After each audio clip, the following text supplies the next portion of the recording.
बनारस के दौरे पर हैं। बीएचयू में पीएम मोदी ने नोटबंदी को लेकर लगातार हो रहे हमले का जवाब दिया।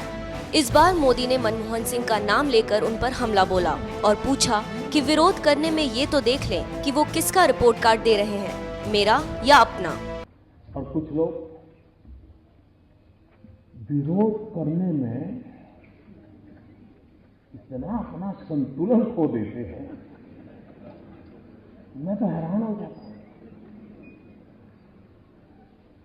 इन दिनों अब इस पर तो बोल नहीं पाते, कह नहीं सकते कि काला धन नहीं है, कह नहीं सकते कि भ्रष्टाचार नहीं है, ये भी नहीं कह सकते कि जाना नहीं चाहिए। तो लेकिन कुछ तो बोलना है, कथा बोले, लेकिन बोलने में ऐसी गड़बड़ करते हैं, ऐसी गड़बड़ करते हैं जी। अब बताइए, हमारे पूर्व प्रधानमंत्री, जब मैं कह रहा हूं भाई समय की मांग है, बदलाव आना चाहिए। अब एक जमाना था चांदी का रुपया होता था, वही करेंसी में चलता था। वक्त बदलते बदलते कागज का आ गया, चल रहा है कि नहीं चल रहा है। अब वक्त बदल रहा है तो टेक्नोलॉजी से ऑनलाइन बैंकिंग हो रहा है, आपके मोबाइल फोन में ही आपकी बैंक है। तो मैं तो कह रहा हूं कि भाई अब बिना जेब में नोटों के थप्पे भरे बिना भी काम हो सकता है। तो भारत के भूतपूर्व प्रधानमंत्री डॉक्टर मनमोहन सिंह जी, और लोगों को लगता है कि मनमोहन सिंह जी वित्त मंत्री थे, फाइनेंस हमारे देश के प्रधानमंत्री थे, लेकिन बहुत कम लोगों को मालूम है कि 1970-72 से वो देश की अर्थव्यवस्था की कोर टीम में हमेशा रहे हैं। इतने लंबे सर तक और इतने साफ कुशलता, देखो कोई दाग उनको नहीं लगता है, होता सब है।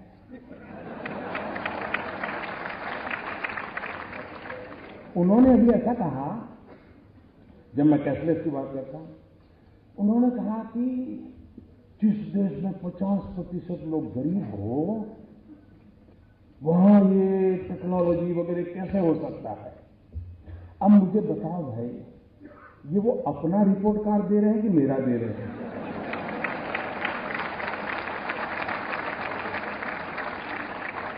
राहुल और विपक्षियों के हमले पर मोदी और वार पर वार करते रहे। साथ ही नोटबंदी पर देशवासियों का भी मोदी ने धन्यवाद दिया, जो इस फैसले को सही बता रहे हैं और कतारों में खड़े हैं। डिसीजन ले लिया, लेकिन उनको अनुमान नहीं था।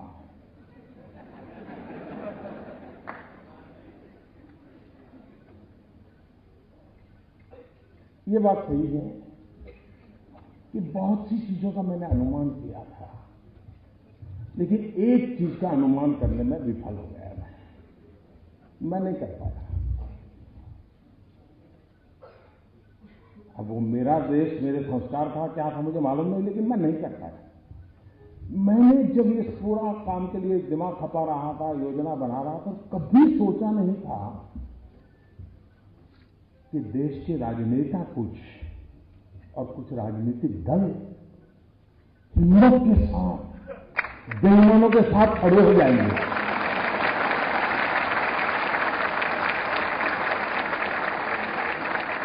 ये मैंने हिसाब नहीं लगाया था,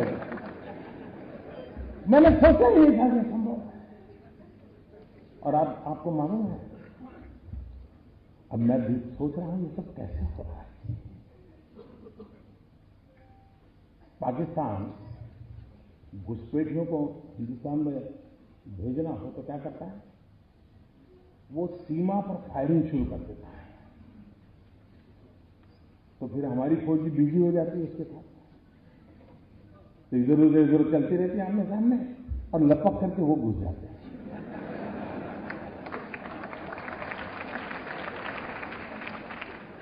उनको कवर मिल जाता है बेईमान। इन दिनों संसद में आपने देखा होगा, तू मन है। तो इन लोगों को पीछे से, मुझे अब समझ आया ये होहल्ला किसकी भलाई के लिए किया जा रहा है। पुराने जमाने में देखा होगा आपने, मेले होते मेले, उसमें पिक पॉकेटर आते हैं, तो उनको लगता है ये सबसे बढ़िया जगह है, एक दिन में ज्यादा बिक्री कमाई हो सकती है, जेब कतरे आ जाते हैं। लेकिन वो बड़े चापा चालाक करते थे। वो जेब कतरा जेब काटेगा तो उसका जो साथी दूर खड़ा है उसको पता चलता है अब काम हो गया, तो उधर की तरफ दौड़ता है, ये चोर चोर भाग रहा है, चोर भाग रहा है, चोर भाग रहा है, तो पुलिस सब वहां भागेगी और वो जेब कतरा आराम से उधर से निकल जाएगा।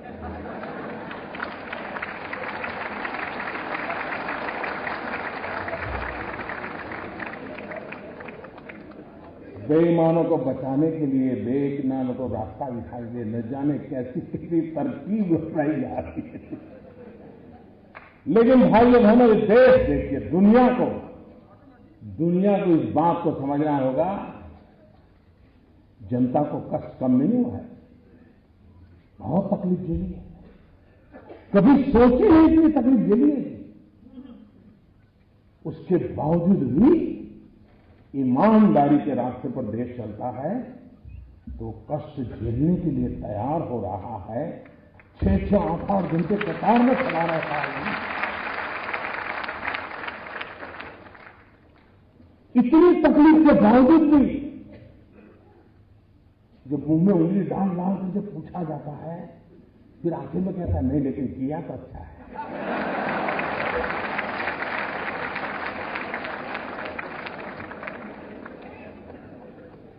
साथ मैं देश के राजनेताओं को कहना चाहता हूं कि हम 125 करोड़ देशवासियों की ताकत से भरपूर हैं। ऐसा सद्भाग्य नहीं मिल सकता है कि जहां 125 करोड़ देशवासी अपने स्वार्थ के लिए नहीं, कहीं कुछ मिलता और कतार में खड़ा रहे हो तो अलग बात है। ये तो भाई देश का भला हो, कष्ट झेलूंगा, ऐसा साफ दुनिया में कहीं संभव नहीं होगा जी। इन 125 करोड़ देशवासियों को जितना नमन करे उतना कम है, जितना नमन करे उतना कम है। और जब जनता जनार्दन तो स्वयं ईश्वर का ही अवतार होता है, और जनता जनार्दन के आशीर्वाद मतलब ईश्वर के आशीर्वाद होते हैं, और जिस सत्य के काम में ईश्वर के आशीर्वाद होते हैं वो सत्य कभी भी ओझल नहीं हो सकता, वो सत्य उजागर के ही रहता है, वो परिवर्तन ला करके रहता है। पूर्व वित्त मंत्री पी चिदम्बरम पर भी मोदी ने निशाना साधा और उनके लगाए आरोपों पर उन्हीं को घेरा भी। दूसरे महानुभाव जो देश के वित्त मंत्री रहे, वो लेख भी लिखते हैं, श्रीमान चिदम्बरम जी। उन्होंने कहा कि हमारे देश में 50% गांवों में अभी भी बिजली नहीं है, तो कैशलेस कैसे करोगे? अब बताइए साहब, कहीं पर बिजली थी किसी गांव में, मैंने आकर के खंभा उखाड़ दिएगा।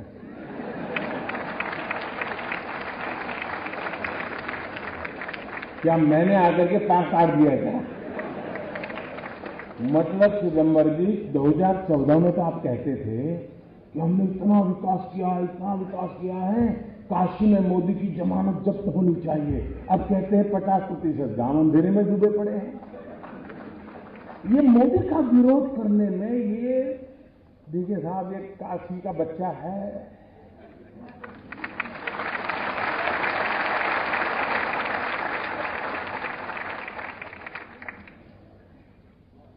काशी की जनता ने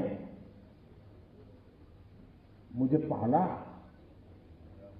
पोषा, और इसलिए इस पवित्र धरती के आशीर्वाद है कि इधर से हो उधर से हो, तुमसे सच निकलवा के ही रहेगा।